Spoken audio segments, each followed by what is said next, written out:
18 साल की रूबी अपने वालिदैन की बहुत माशूबा थी। रूबी दिखने में बेहद हसीन जमीन थी, लेकिन रवैये में बेइंतहा नजाकत थी। रूबी अक्सर अपने बाबा का हुलिया बदलकर देहात के घरों में भीख मांगने जाती। बेटा, आज चांद शगफ होगा, बाबा को दावते सुखन दो।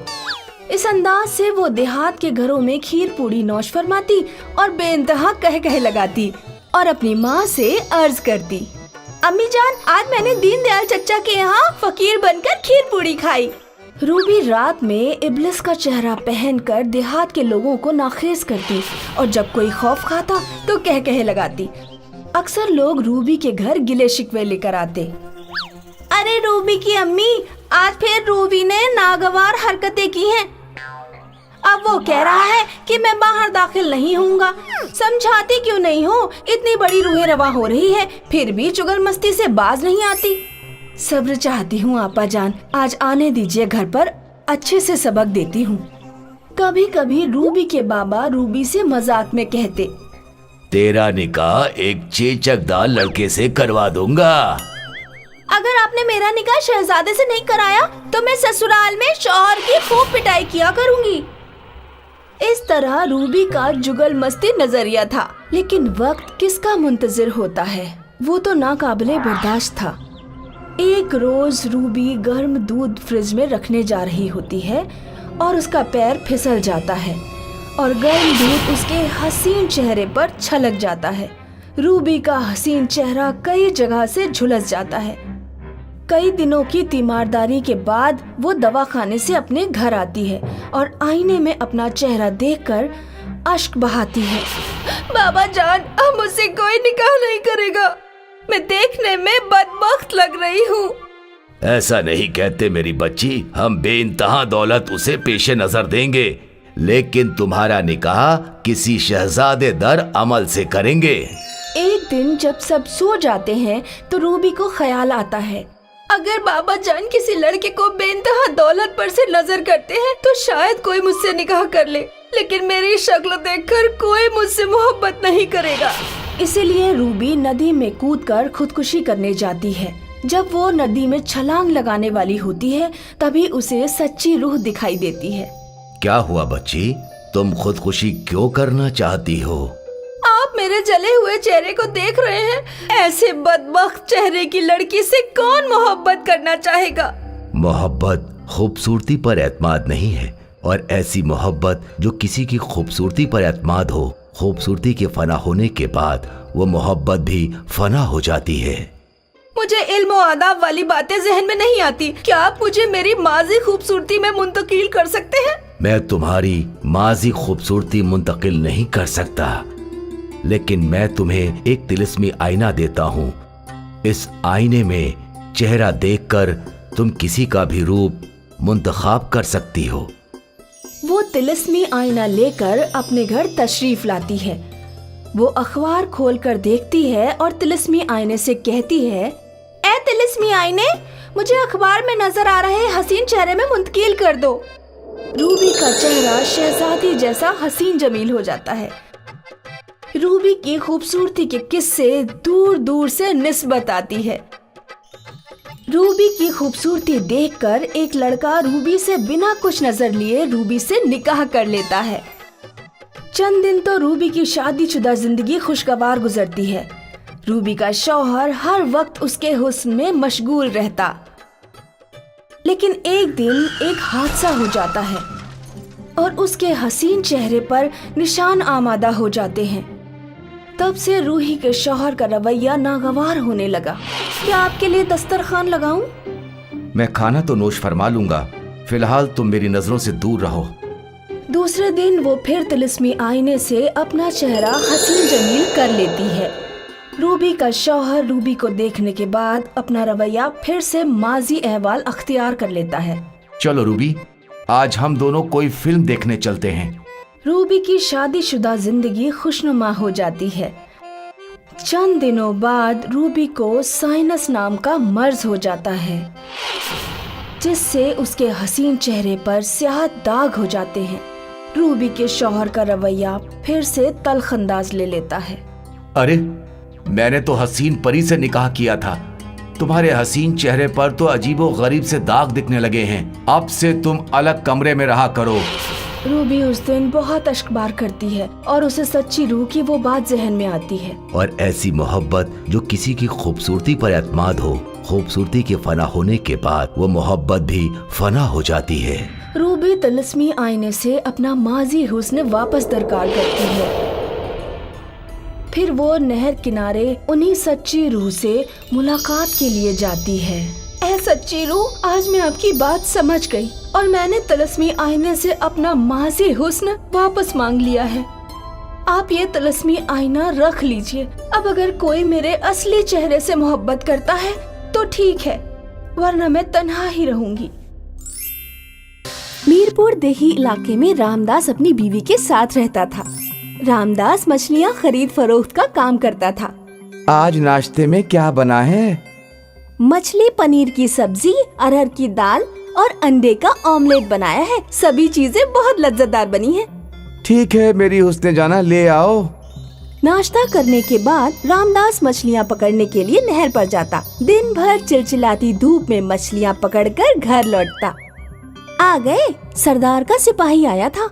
पूरे इलाके में अलल ऐलान करके गया है। देहात में बवा फैल रही है और देहात के हर शख्स को नकाब देकर गया है। ये रहा आपका नकाब। नकाब लगाने से क्या बवा नहीं फैलेगी? हाँ, वो कह रहा था कि ये नकाब हुकूमत ने दिए हैं। इस नकाब से हम 100% सलामत रहेंगे और एक बार किसी का नकाब गायब हो गया ना तो दोबारा नहीं मिलेगा।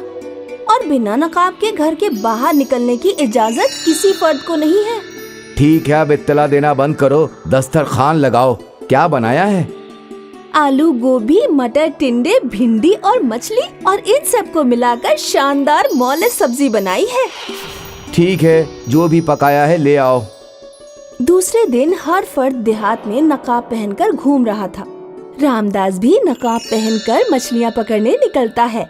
रामदास जब शाम को जाल से मछलियाँ निकालकर बाल्टी में डाल रहा होता है तो वो देखता है कि एक मछली के दहाने में सोने की अंगूठी है। रामदास अंगूठी देखकर हैरान हो जाता है। वो अंगूठी लेकर अपने घर पहुंचता है। देखो, मुझे आज मछली के दहाने में क्या मिला है, एक सोने की अंगूठी। खुदा ने तुम्हारी ईमानदारी देखकर और शदीद मेहनत से खुश होकर अता किया है। रामदास उस अंगूठी को बेचकर एक आलीशान घर बनाता है और एक कार भी खरीद लेता है। अब रामदास कार से मछलियाँ पकड़ने जाता और मछलियों को कार में ही रखकर घर ले आता। इस तरह रामदास और रामदास की बीवी एक खुशनुमा जिंदगी बसर करने लगे। रामदास के पड़ोस में एक राघव नाम का दूधिया रहता था। राघव रामदास से बहुत हसद रखता। रामदास ने तो मछलियों की तजारत करके महल तामीर कर लिया और मैं अभी तक झोपड़ी में मुब्तिला हूँ। ये मेरी गाय तो बिल्कुल दूध ही नहीं देती, इसी की वजह से मैं गुर्बत में हूँ। लेकिन रामदास को मुफलिस बनाने का एक जरिया है। इलाके में वबा फैली हुई है, अगर मैं उसका नकाब चुरा लूं तो रामदास घर के बाहर ही नहीं जा पाएगा। शब में जब रामदास और उसकी बीवी सो जाते हैं तो राघव उनके घर चोरी करने आता है और रामदास और उसकी बीवी का नकाब चुराकर अपनी गाय को खिला देता है। दूसरे दिन जब रामदास काम पर निकलने वाला होता है तो वो पूरे घर में चेहरे के नकाब की तफ्तीश करता है, लेकिन वो उसे नहीं मिलता। दोनों नकाब गायब हैं। अब मैं बाहर मछली पकड़ने कैसे जाऊं? और ये वबा साल भर खत्म होने वाली नहीं है। रामदास अपने वालिद की तस्वीर के सामने अश्क बहाने लगता है। उसी वक्त रामदास के वालिद की रूह अचानक जाहिर होती है। रो नहीं मेरे फर्जंद और बहू, मैं तुम्हें तिलिस्मी नकाब देता हूँ, वो बहुत सारे काम कर सकता है। रामदास के वालिद की रूह रामदास और उसकी बीवी को एक तिलिस्मी नकाब देकर गायब हो जाती है। रामदास की बीवी जैसे ही तिलिस्मी नकाब पहनती है, उसकी गंध महसूस करने की ताकत एकदम से बढ़ जाती है। तुम्हारे लिबास में से खवातीन के इत्र की खुशबू क्यों आ रही है? अरे बाजार में मछलियाँ फरोख्त करने जाता हूँ तो बहुत सारी खवातीन भी मछलियाँ खरीदने आती हैं। जरा दूर से मछलियाँ फरोख्त किया करो उन्हें। दूसरे दिन जब तिलिस्मी नकाब पहन के रामदास नहर के साहिल पे जाता है तो वो अपने गंध महसूस करने की ताकत से पहचान लेता है कि नहर में मछलियाँ किस तरफ है। तिलिस्मी नकाब की वजह से रामदास को पहले से 2 गुना मछली पकड़ने का इजाफा होता है। अब हम अपना फार्म खोलेंगे और मछलियाँ बरामद करने की इब्तिदा कर देंगे। तिलिस्मी नकाब की वजह से रामदास के कारोबार में इजाफा हो गया। एक रोज रामदास और उसकी बीवी तिलिस्मी नकाब का जिक्र कर रहे थे। आज हमारी कामयाबी वालिद जी के दिए हुए तिलिस्मी नकाब की वजह से है। राघव खिड़की से रामदास की सारी गुफ्तगू सुन रहा था। जब रामदास और उसकी बीवी तिलिस्मी नकाब उतारकर सो जाते हैं, तो राघव उनके घर में चोरी से आ जाता है और तिलिस्मी नकाब चुराने की कोशिश करता है। राघव जैसे ही तिलिस्मी नकाब छूता है, उसे शदीद किस्म का झटका लगता है। वो गश खा के गिर जाता है। अगले दिन जब रामदास और उसकी बीवी सोकर उठते हैं, तो राघव को वो अपने घर में लेटा हुआ पाते हैं। रामदास और उसकी बीवी समझ जाते हैं कि राघव ही वो चोर है और उसने ही कदीमी नकाब चुराए थे और अब वो तिलिस्मी नकाब चुराने आया था। रामदास राघव को कानून के सुपुर्द कर देते। अफसाना है एक चमन पेठे वाले का। चमन एक ज़रात के देही इलाके में रहता था। चमन के पास एक जमीन का हिस्सा था जहाँ वो कद्दू की काश्तकारी करता था। जब कद्दू पैदा हो जाया करते थे, तो वो उन्हें अपनी बीवी नलिनी को दे दिया करता और नलिनी उन कद्दुओं को काटकर शीरा बनाकर उसमें कद्दू डालकर शदीद आग में पकाती थी। तब जाकर चमन के मशहूर पेठे दस्तयाब होते। चमन इन पेठों को बाजार में ले जाया करता। पेठे ले लो, पेठे ले लो, आगरा के पेठे, चमन के लज्जतदार पेठे। एक बार खाओगे बार बार तलब लगेगी। चमन के लजीज पेठे। जैसे ही चमन मुनादी करता, आसपास के जितने भी खरीदार थे उसके पास दौड़े चले आते और बाजार के दूसरे खरीदारों को चमन बिल्कुल नागवार गुजरता। सबको चमन से हसद थी। चमन अक्सर ये तस्वुर करता, मेरे पेठे इसलिए अच्छे बनते हैं क्योंकि मैं कद्दू की शिद्दत से काश्तकारी करता हूँ। एक बार चमन अपने घर लौट रहा था कि अरे चमन मेरे बच्चे। अरे मामू जान, आप? कितने दिन से मैं तुम्हें याद कर रहा हूँ। अब जाकर तुम्हारे दीदार हुए हैं।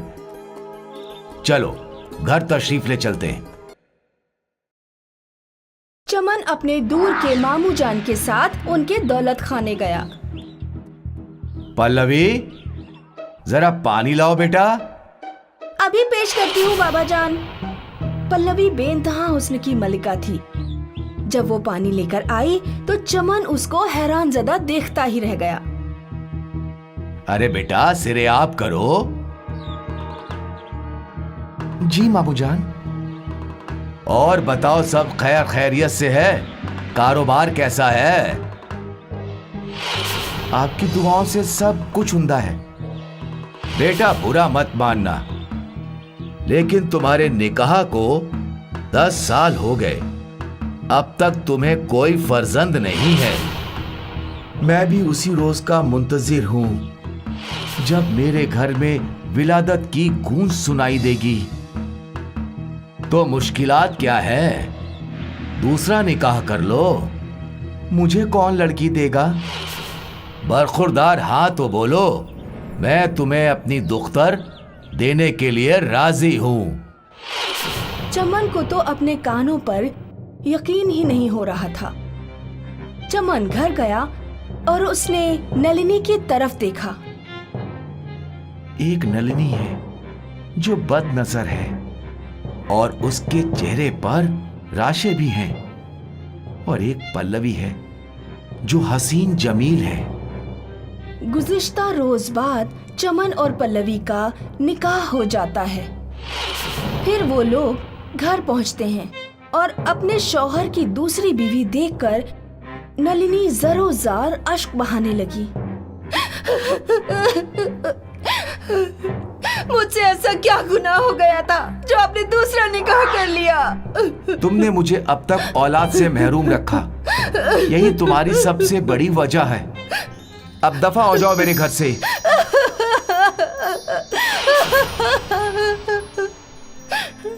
नलिनी रोते हुए वहां से निकल गई। चमन की दूसरी बीवी पल्लवी हमेशा अपनी खूबसूरती में चार चांद लगाए रहती। चमन को पल्लवी बेइंतहा शौक नजर थी। फिर एक रोज, ये कद्दू लो और पेठे बना दो। कल से मैं वापस पेठे फरोख्त करने जाऊंगा। जी बिल्कुल। पल्लवी ने फिर कद्दू काटे और शीरा बनाने लगी। या अल्लाह, इसके तपे से तो मेरा मेकअप खराब हो जाएगा। एक काम करती हूँ, इन सभी को डाल देती हूँ, बाद में बंद कर दूंगी। पल्लवी ने कद्दुओं को शीरे में डाला और छोड़ दिया। दूसरे दिन चमन पूरा पेठा लेकर बाजार में फरोख्त करने गया और हमेशा की तरह जैसे ही उसने मुनादी की, वैसे ही सारे खरीदार उसकी ओर खींचे चले आए। पेठे ले लो, पेठे पेठे ले लो। आगरा के पेठे, चमन के लज्जतदार पेठे। एक बार खाओगे बार बार तलब लगेगी।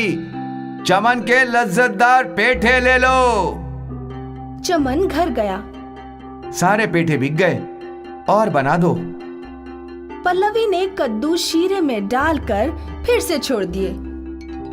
दूसरे दिन चमन फिर से पेठे फरोख्त करने निकला। पेठे ले लो, आगरा के पेठे, चमन के लज्जतदार पेठे। एक बार खाओगे बार बार तलब लगेगी।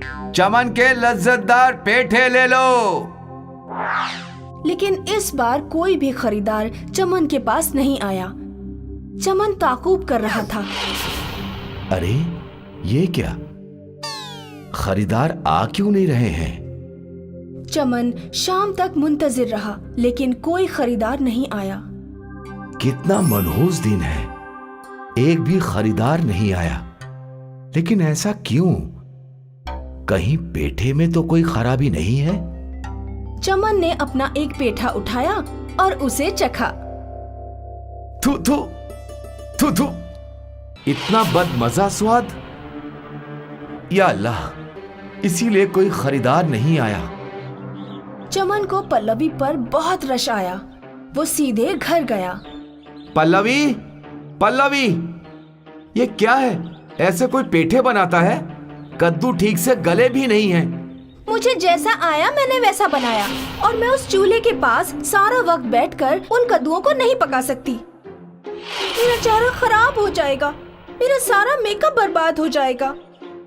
तुम्हें अपने मेकअप और हुस्न की पड़ी है, और मेरा कारोबार, उसका क्या?